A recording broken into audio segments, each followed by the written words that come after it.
अग्रवाल।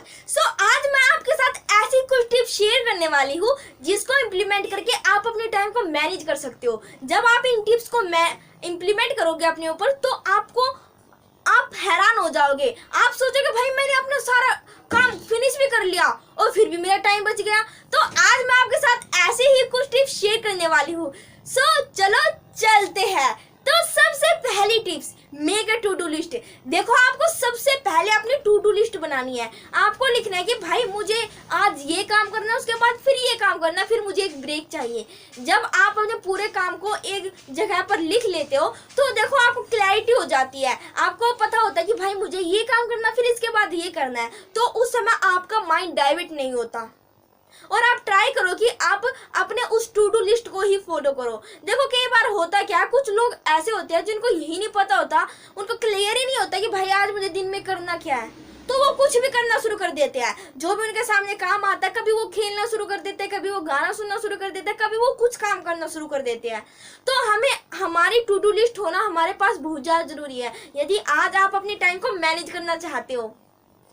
तो दूसरी tips, choose your category. देखो आज आपने अपनी टू डू लिस्ट में जो भी आपने अपने काम लिखे हैं तो आपको उनको चूज करना है कि भाई ये किस कैटेगरी में आते हैं। देखो हमारी 4 तरह की कैटेगरी होती है। सबसे पहली कैटेगरी जो ना तो इम्पोर्टेंट होते हैं और ना ही अर्जेंट होते हैं। देखो वो कौन से काम होते हैं, जैसे फॉर एग्जाम्पल गाना सुनना, मूवी देखने के लिए चला जाना, बैठकर अपना सोशल मीडिया पर टाइम वेस्ट करना।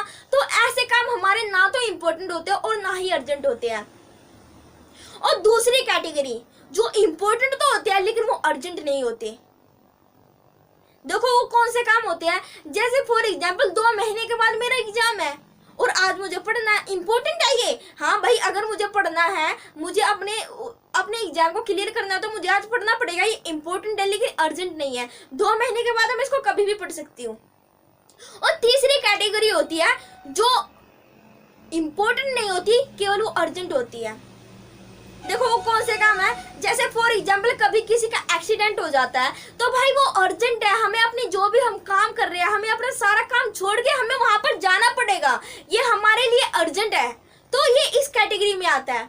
और 4th कैटेगरी होती है जो इम्पोर्टेंट भी होते हैं और अर्जेंट भी होते हैं। देखो वो कौन से काम है, जैसे फॉर एग्जाम्पल भाई कल मेरा सेशन है, मुझे अपना सेशन देना पड़ेगा, इस कॉलेज में मेरा सेशन है और मैंने आज कोई भी प्रिपरेशन नहीं दी, मुझे वहां पर जाकर स्पीच देनी पड़ेगी। तो ये इम्पोर्टेंट भी है और अर्जेंट भी है, तो इस काम को मुझे करना ही पड़ेगा। तो आपने देखो जो भी आपने अपनी टू डू लिस्ट बनाई है उसमें आपको चूज करना है कि भाई ये किस कैटेगरी में आता है, ये काम ये इंपॉर्टेंट है या अर्जेंट है, या फिर ये इंपॉर्टेंट और अर्जेंट कुछ भी नहीं है। आपको इसको चूज करना पड़ेगा, फिर उसके अकॉर्डिंग आपको काम करना है।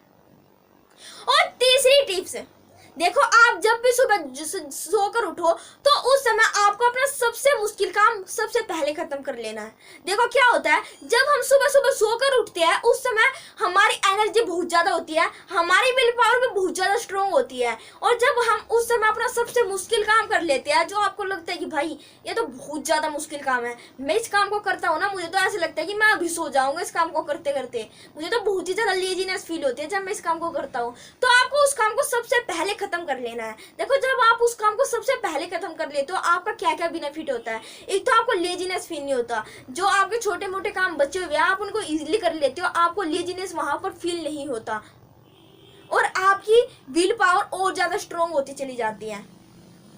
और 4 टिप्स, देखो आपको डिसाइड करना है कि आपको दूसरों लोगों को क्या काम देना है। आप बोलोगे भाई दूसरे लोगों को काम देना है, देखो मैं आपको समझाती हूँ। देखो आपको सारे काम आपको खुद करने के लिए नहीं बैठ जाने हैं। यदि आप सारे काम खुद करने के लिए बैठ गए तो आपके टाइम मैनेजमेंट का फायदा क्या होगा। आपको केवल वे काम करने हैं जिनको करने से आपकी लाइफ में कुछ ना कुछ बेनिफिट होता है आपको, या फिर कुछ नॉलेज आपको सीखने के लिए मिलती है, या फिर आपके पास पैसा आ रहा है, या फिर आपको कुछ ना कुछ सीखने को मिल रहा है। तो आपको ऐसे काम करने हैं जो आपके लिए इम्पोर्टेंट भी है और अर्जेंट भी है, केवल वो आपको ये काम करने हैं। देखो अभी जो काम इम्पोर्टेंट नहीं है, अर्जेंट नहीं है, केवल इंपॉर्टेंट है, उन काम को आप दूसरे को डेलीगेट कर सकते हो। देखो सबसे पहले जैसे फॉर एग्जांपल कई बार क्या होता है, हम घर में होते हैं, हम कहीं पर बाहर जा रहे होते हैं कि मुझे भाई फॉर एग्जाम्पल मैं ऑफिस में जा रही हूँ, तो वहां पर क्या होता है कई बार मम्मी बोल देती है आके कि बेटा जब आप आओगे ना तो आप आते आते ना मार्केट से सब्जी ले आना। तो उस समय से हमें सीधे सीधे मना कर देना कि भाई नहीं, मैं नहीं ला सकती, आप किसी और को भेज दो।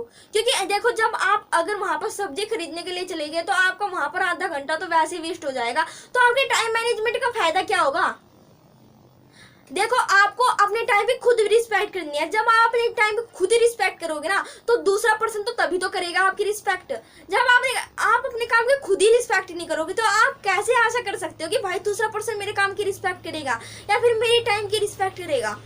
सबसे पहले आपको खुद अपने आप को रिस्पेक्ट देनी है। आपको अपने टाइम को बहुत ही ज्यादा प्रीशियस मानकर चलना है, तब जाके आप अपनी लाइफ में सक्सेसफुल हो सकते हो और तब जाकर आप अपने टाइम को मैनेज कर सकते हो।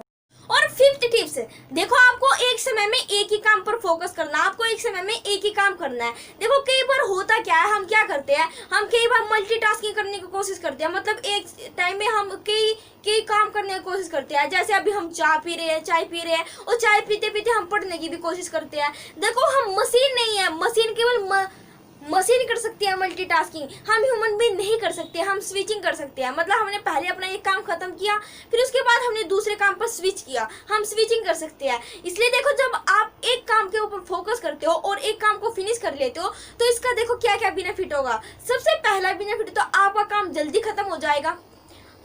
और दूसरा बेनिफिट, जब आपका फोकस एक काम पर होकर आप उस काम को करोगे तो आपको ज्यादा अच्छा रिजल्ट मिलेगा, आप उस काम को ज्यादा अच्छे से कर पाओगे। इसलिए आज आपको ध्यान रखना है, जब भी आप किसी काम को करो तो आपको एक टाइम में एक ही काम को करना है। इससे आपका टाइम की बचत भी बहुत ज्यादा होगी और इससे आपका टाइम बहुत इजीली मैनेज हो जाएगा। So thanks for watching this video. और यदि ये टिप्स आपको बहुत अच्छी ज्यादा लगी हो तो आप प्लीज इस वीडियो को शेयर जरूर करना। आप इस वीडियो को शेयर करना बिल्कुल मत भूलिएगा। आप इसको व्हाट्सएप ग्रुप में शेयर करो, आप इसको फेसबुक ग्रुप में शेयर करो, आप इसको व्हाट्सएप पर अपना स्टेटस लगाओ। देखो, जब आप स्टेटस लगाओगे तो किसी ना किसी का तो भला होगा ना, उसके पास कोई ना कोई पॉजिटिव इन्फॉर्मेशन जाएगी।